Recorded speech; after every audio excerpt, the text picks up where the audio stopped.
15 வருஷமா பொறுப்புல இருந்தீங்க, இன்னைக்கு உங்களை மாற்றிக்கிறதா சொல்றாங்க. இதை ஏற்றுக்க முடியல சார். என்ன சார் காரணம் இருக்கு? ஆர்எஸ்எஸ் பிரச்சாரக்கு நான் என்ன காரணம் சார்? ஒரு காரணம் கேமரா உள்ள விட்டு இதுல நேச்சர் சார். உங்களுக்கும் கட்சியில மூத்த இல்ல சார். இப்ப அடுத்து என்ன பொறுப்பு கொடுக்க போறாங்க சார்?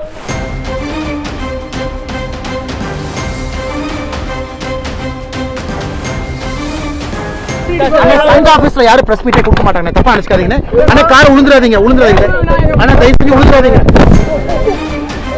கேசவ விநாயகம் அவர்களை மாற்றி இருக்கிறாங்க. பாஜக இந்த மாற்றம் எந்த அளவிற்கு ஒரு முக்கியமானதா இருக்கு சார்? திடீர் இந்த மாற்றம் எதுக்கான சார்? இது உட்கட்சி மோதல் தான் காரணமா சார்? இது உட்கட்சி பூசலுக்கான முடிவா சார்? இது என்ன சார் இதுக்கு காரணம்? பாருங்க,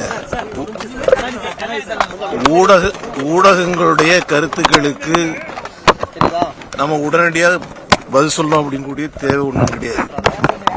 எது முறைப்படி நடக்குமோ அது முறைப்படி நடந்திருக்கு சார். பல உட்கட்சி பூசல், அண்ணாமலை வாக்குவாதம், கருத்து மோதல், இதெல்லாம் தான் காரணம். திடீர் மாற்றம், தேர்தல் நெருங்குற நேரத்தில் 10 வருஷத்துக்கு மேல இருக்க ஒரு மாற்றத்துக்கான காரணம்